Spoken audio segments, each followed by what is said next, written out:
Hello, welcome back to another video. Today I have a really exciting video for you.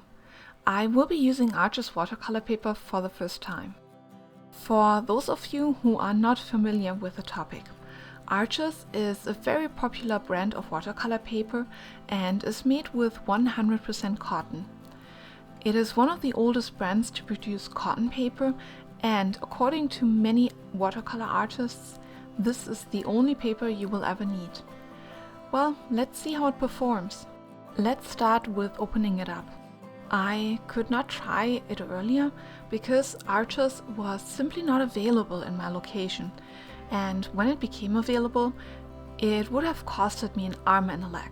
To be precise, the price was about 3 times as much as it would have costed to buy it at full price in person in any of the popular art supply stores. I did not purchase it simply because it was a rip-off. At first glance, this paper feels smooth, even though it has some structure to it. It is also much bigger than the other watercolor papers I have at hand. Just for reference, let me pull out some other watercolor paper blocks so that you can see the actual difference in size. If this cotton paper stays wet longer than the non-cotton paper, I can definitely see myself using it for larger paintings. If this was normal watercolor paper made from wood pulp, I would not even attempt to use a sheet this size for a full painting with a background. It would simply dry too fast while I'm painting. It would cause me to have to do a lot more of planning and working in sections with paper that dries faster. Let's take a closer look at the paper and the structure of the paper and compare the ARCHES paper to some other paper brands. A lot of people don't know what the paper weight actually means. The thickness of the paper is measured by weighing 500 sheets of the same size paper. So if you buy paper with a certain weight, it will always have the same weight across all brands. The ARCHES paper has a good weight for high quality watercolor paper, and it feels soft and bendable at the same time. As you can see, it has a lot more structure than most papers. I really like that. In the past, I have had some problems with paper that had a strongly visible structure because it did distract from the final painting. Let's see how this paper is doing today when I paint on it later in this video. I'm also looking forward to see how the structure influences granulating paints. I have used structured papers in the past where the granulating paint would settle only in the creases of the paper. One more thing to mention is the color. ARCHES is slightly off-white, like most watercolor papers. If you like a really shiny white paper, this one might not be for you. I do use a daylight lamp for this video. The table is truly white, and while editing I did not use any color corrections so that I can present you the real colors. My first impression is overall really good. I like the structure and the color so far. I do own and use other brands of cotton paper, but I have come to like wood pulp paper over time, especially for the simple illustrations I paint. I find wood paper easier to handle. The pigment does not soak in as deep into the paper fiber as it does with cotton paper, and thus makes it easier for me to create this roughly layered look that I really like. If you like your paper to help you create gradients and bleeding pigments, then cotton paper might be right for you. I created a whole video outlining the differences when painting with cotton and pulp paper. I will put the link in the top corner for you. Let's start painting. A full list of materials is in the description below. For this first painting, I did cut the sheet of ARCHES paper in half. This is a good idea because it makes it easier for me to handle, and I'm not sure yet about how fast it dries or how long I will have to work on the background. Starting with a smaller sheet maximizes your chance of success when you start painting with a new paper. Start small with an easy subject. In the end, we all hate wasting time and materials. Let's start painting the background first. I tape down the edges of the paper to prevent it from bulging and to create clean borders. This background will be painted using the wet and wet method. Painting on wet paper will allow the watercolor to bleed out, and therefore it will create this unfocused background, making it appear at a distance. I pre-wet the paper and let it sink in for a few minutes. Then I pre-wet it again. This is a very effective way to make sure that it is evenly wet without any puddles. While the water had time to sink in for the first time, I pre-mixed and pre-wetted the watercolors. This makes it possible to work faster. Pre-wetting your watercolors is also a good idea if you are not sure how long your paper will stay wet and therefore be workable. For the background, I will be using yellow, green, magenta and a mix of the sap green and yellow. For the branch in the background, I will be using burnt sienna and burnt umber. Let's work in sections. It minimizes the chances of messing up wet paint by touching it, and it maximizes the amount of time we can work on the wet painting because the wet area is smaller. Even though the cotton paper stays wet longer than pulp paper, it is still more comfortable to paint and not be stressed by the drying paint. The branch that the bird is sitting on offers a perfect division to divide the painting into sections. In addition, I will start at the left bottom corner, working my way up to the right top corner. It is also a good idea to always start with the lightest color first. I will also leave some areas white. Leaving the white paper shining through will intensify the color variation in the background and therefore make the painting even more vibrant. Painting the brown branch last is a good idea because the paper is not as wet anymore, resulting in the brown not to bleed as far. The first round of watercolor will bleed out further, diluting the color. During the drying process, I will add more paint. This paint will not bleed out as much as the paper is not as wet. This will result in more intense colors. Let's take a minute and enjoy watching the colors bleed as I add them. Feel free to jump to the next timestamp if you would like to skip that. Maybe you can use the time to like this video and leave me a comment and let me know what paper you like to use.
For the small area of the background that is visible behind the bird's legs, I go light on colors. It is easy to use too intense colors, which would look wrong and make it hard to offset the legs from the background. Let's pre-wet the lower part of the background. In the meantime, I can see that the smaller branch did bleed out more than expected and in a shape I did not expect. So let's lift some of the paint. I dry off my brush and use it as a sponge to soak up some of the brown pigment from the paper. After, I add some darker brown to intensify the colors and add vibrancy. I can only do this because the paper is still sufficiently wet. Overall, I'm very happy with how the ARCHES paper performed here. Lifting can be hard with some papers, but I can't complain here. When you work in sections like I do here, be aware that your watercolor already dried a little on your palette. The watercolors you are using might be less diluted and therefore be more intense. Just be aware of it when you want to match your previous colors. The lower part of the background is a continuation of the upper part. Tying them together is important. I do so by matching the overall color intensity of the upper areas and by continuing some of the colors or elements from the upper background. Remember that this area is smaller. When painting the upper background, it took me, for example, 5 minutes to establish the overall colors and then go in to intensify them. When I paint the smaller area, establishing the overall colors will only take me 2 minutes. Consequently, the drying time until I can start adding more intense colors will be shorter, and the intense colors will bleed more because the paper is wetter. This is why I give it a minute or two to dry before adding more pigment.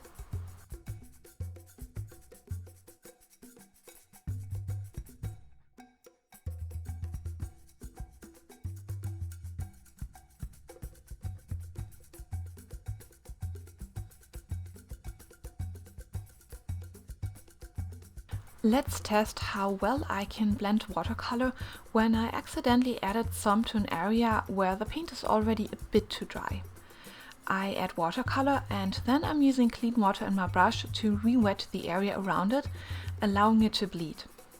Let's also try to lift some paint from the almost dry paint and then blend it with a moist brush. Well, adding a different pigment in that place helps it to blend. Overall, I'm happy with how it did blend.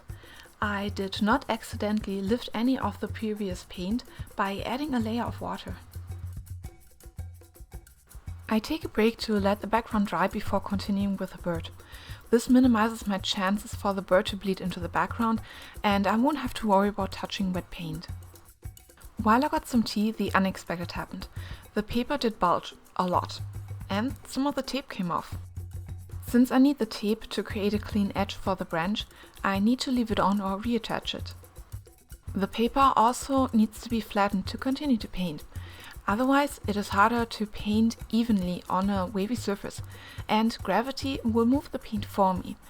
Some hard edges should also be straightened by lifting watercolor. Let me show you a trick for the wavy paper. I gently spray and spread some water on the back of the painting. I'm careful not to re-wet the front of the painting as this can reactivate the paint and cause smudging. Then I lay it down flat and put a flat water-resistant item on top, like a book with a plastic cover. You can also weight it down with an additional book.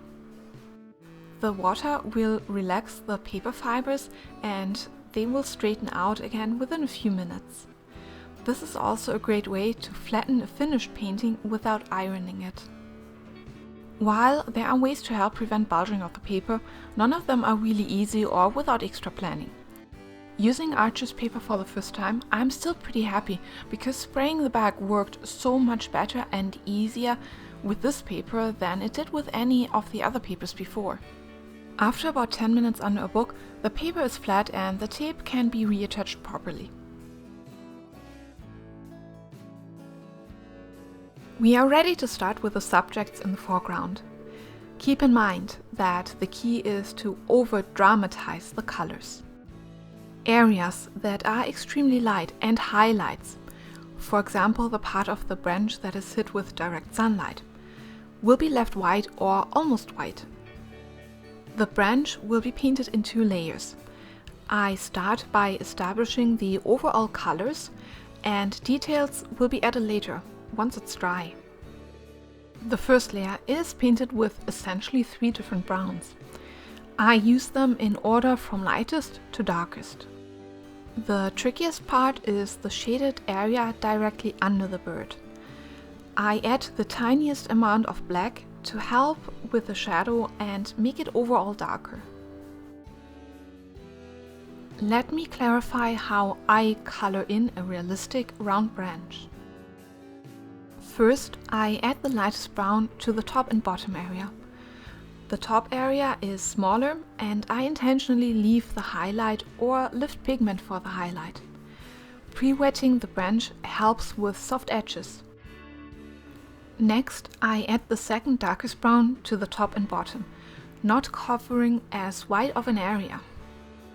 Lastly, I add a small amount of the darkest brown only to the very bottom of the branch and let it bleed outwards.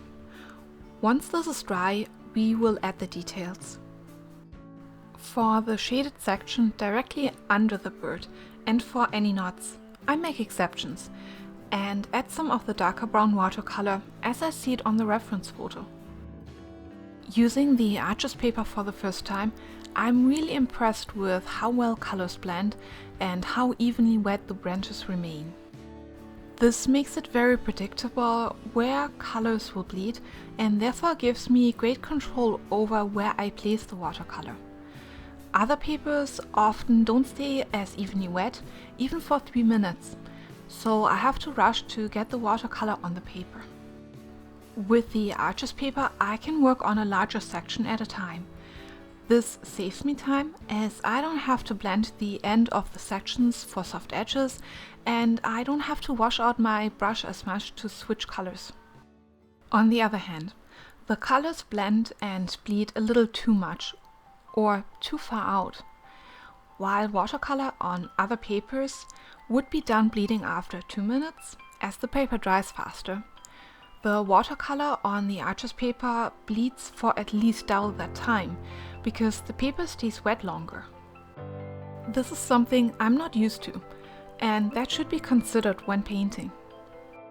The fact that the ARCHES paper stays wet so long makes it easy to add more pigments once the original watercolor did spread. When the paper is not as wet anymore, it is easier to intensify the colors. As you can see here, lifting paint for highlights works pretty well if the color bleeds out too much. You just need to keep an eye on it. Let's start painting the bird. First, we establish the basic colors using the wet in wet method.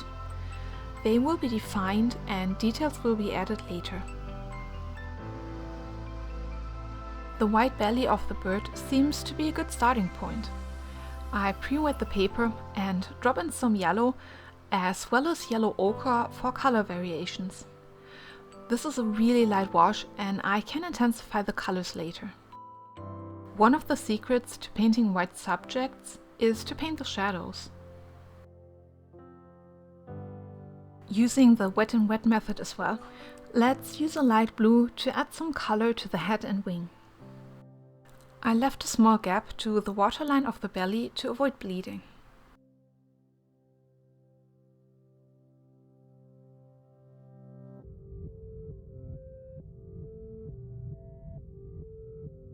In order to soften the transition to the neck, I wetten an area that is larger than the area I intend to paint. If I see any paint coming too close to the waterline, I widen the waterline or soften the edge with a damp brush, depending on the state of the drying process.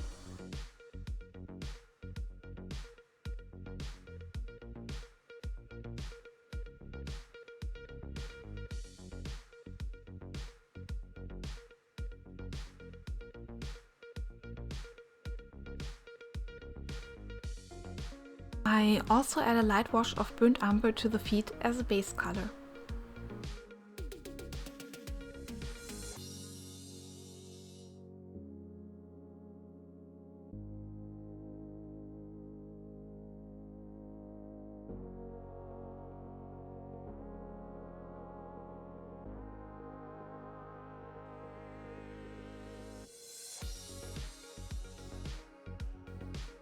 To be honest, painting the wing feathers while testing this paper was the one thing that made me a little nervous. I mixed burnt umber with a little bit of lamp black to get the color just right. Since I want to preserve some of the white paper, I use a small brush and paint wet on dry. The wet brush is painting on dry paper.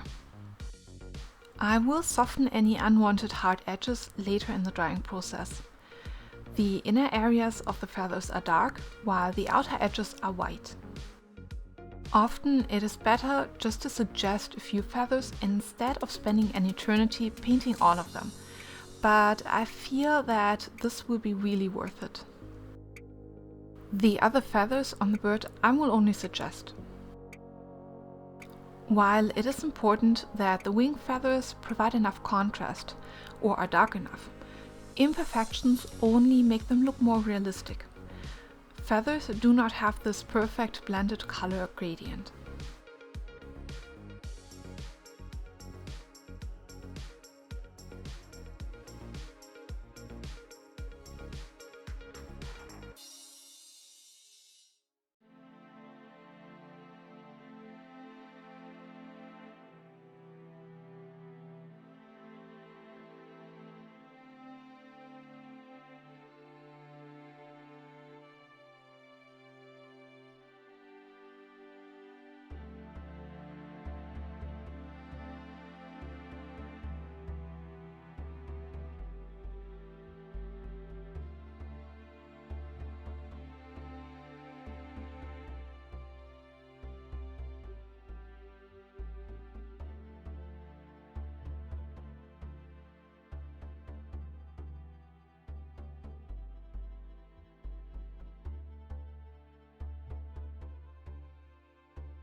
The tail feathers are at a distance and therefore a little out of focus.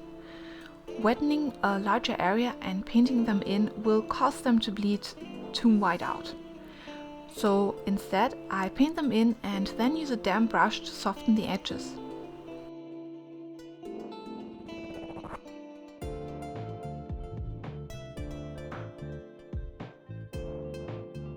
After painting in the tail feathers, the wing feathers have dried enough for me to add some more color. Intensifying the darker colors will give them the needed definition. I can also soften some hard edges with a damp brush. Overall, painting these small details with the ARCHES paper was better than expected. This might be because the smaller brush holds only very little water and color, making it almost impossible to cause bleeding. It was also easy to soften dried or drying paint edges with a damp brush. The second layer of watercolor went on really well, and blending it out was easy. I would even say it was easier than with any other paper I've ever used. Softening the transition from the black to the blue feathers is important, as it will tie the feather coat together. I add some water to the area with the blue feathers and then loosen some of the darker pigments, allowing it to bleed into the moist area. I can also add some additional dark pigments. This is delicate work, and using a small brush helps with controlling how much water and pigment is released.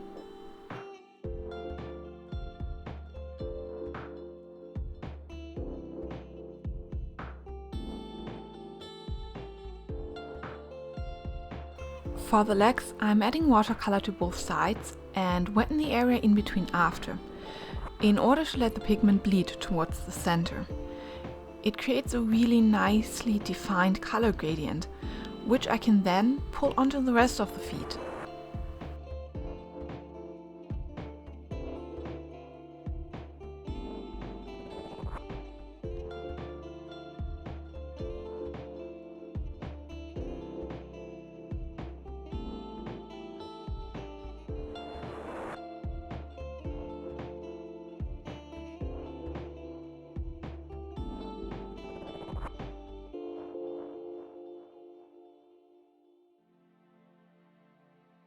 Let's try to make a correction. The leg came out too white, so I need to remove some of the pigment by scrubbing it with a wet brush to loosen it, and then I can soak it up with a paper towel. As you can see, this worked perfectly and the first layer of paint, the background, was not even affected. After giving it a minute to dry, we can now start to define the details on the legs and feet. To make it look realistic, not every detail needs to be added. As long as the amount of toes is correct and somewhat suggested with shadows, you should be fine.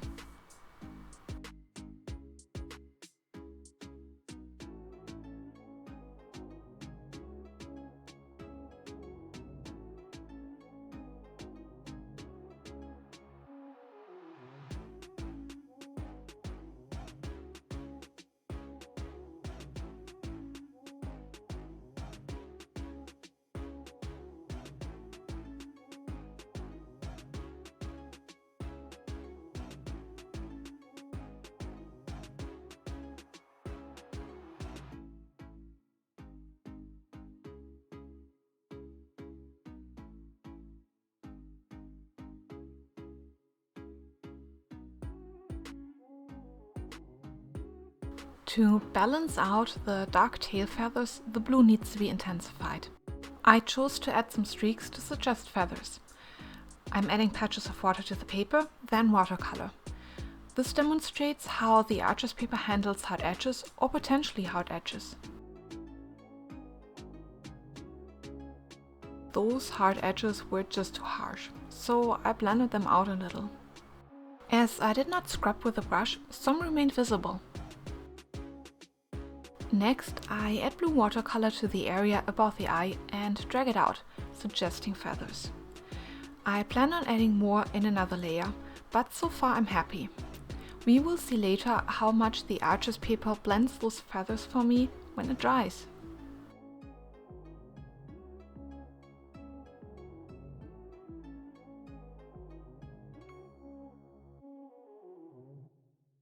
The lemon yellow and yellow ochre on the belly dried a lot lighter than expected. This is why I'm adding another layer. Watercolor usually dries lighter, but when using new paper, it is a good idea to start lighter to test the waters and build up colors after.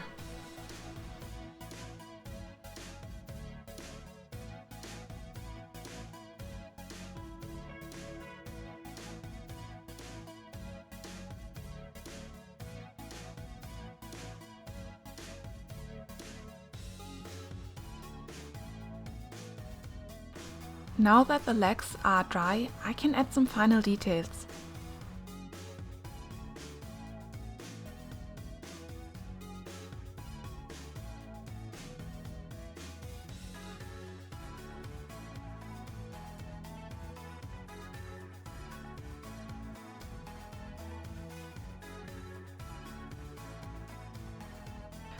The branch is fully dry, so the details can be added now. In the reference photo, I see some reddish undertones, which I add first using burnt sienna. The next layer of details will be added using burnt umber. All of these details are added using the wet on dry method, adding wet paint to dry paper. Every brush stroke follows the direction wrapping around the branch, as this is the pattern on the branch of the reference photo.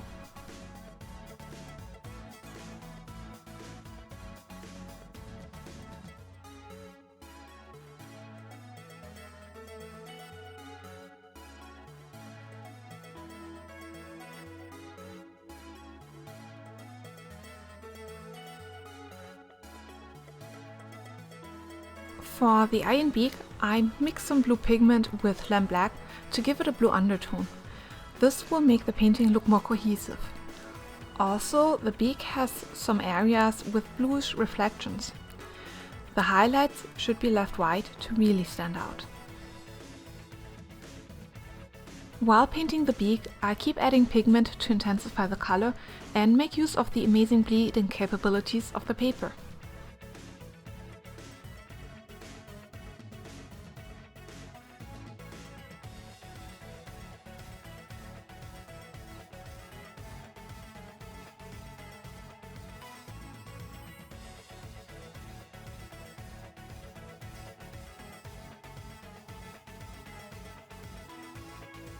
Now that the branch is dry, I can add the final details to it.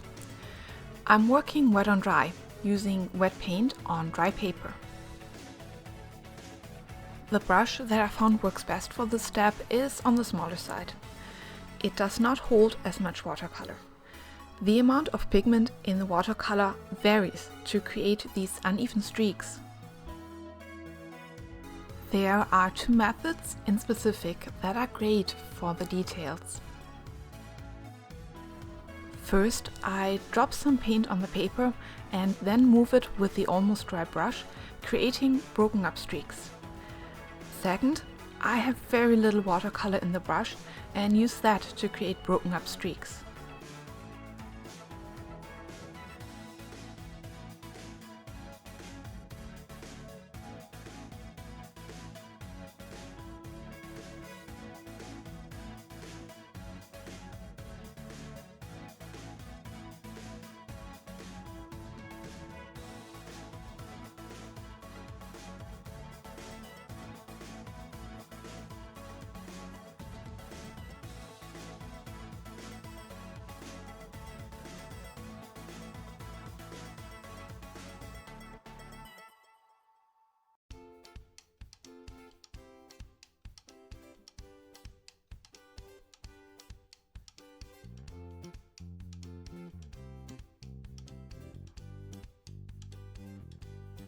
Now that the branch is done, it is easier to see how many details should be added to the bird.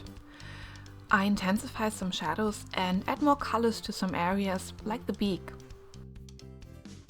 The bird is the main subject of the painting, and I finished the branch first so that I can see how detailed the bird should be, in order to not be visually overpowered by the branch.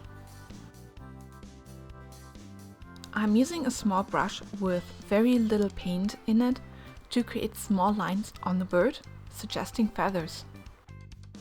I find the tricky part to be not to overdo it. Not a lot of feathers are needed. I will soften the feathers later with some water, as they appear too straight and too hard. This will give it the look of soft feathers. This is also a test to the paper. Some watercolor papers would not allow me to do this without really scrubbing the paper, possibly breaking the surface. But here it works great.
The small feathers right above the eye should not be forgotten either.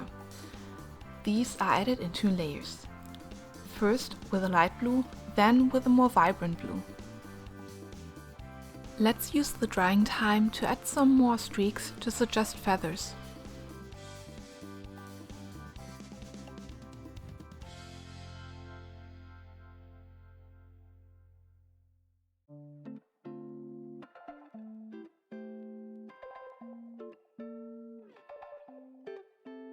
Here, I cut out how I made the mistake. Instead, I will just show you how to fix it.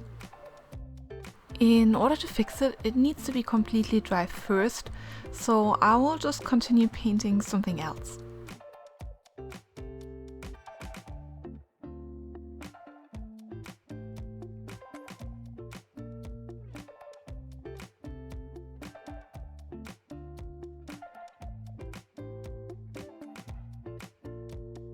Watercolors are a very unforgiving medium, but there are still some options to make corrections. One of those options is lifting paint. This is not a solution for every problem because it sometimes does stain the page. But I have a blue underpainting anyways, so it will be fine. Since I overdid it, I will lift some paint with a moist brush and a paper towel. It is important to let the paper dry before trying again, since you do not want the lines to bleed and therefore appear unfocused. The second try works out well, as I added less pigment to the watercolor, painted the streaks smaller and fewer overall.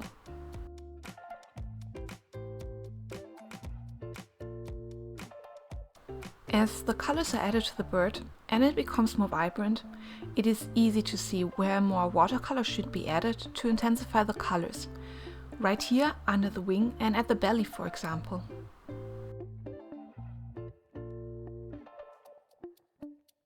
Now I can try to paint the area above the eye again.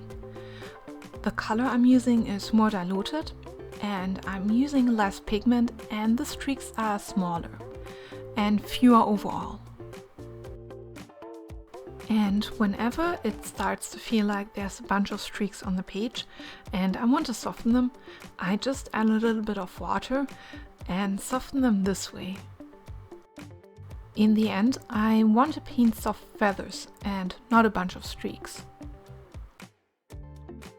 I learned from my previous mistakes when the color was just too intense, and I went overboard with painting a bunch of long, really dark streaks on there.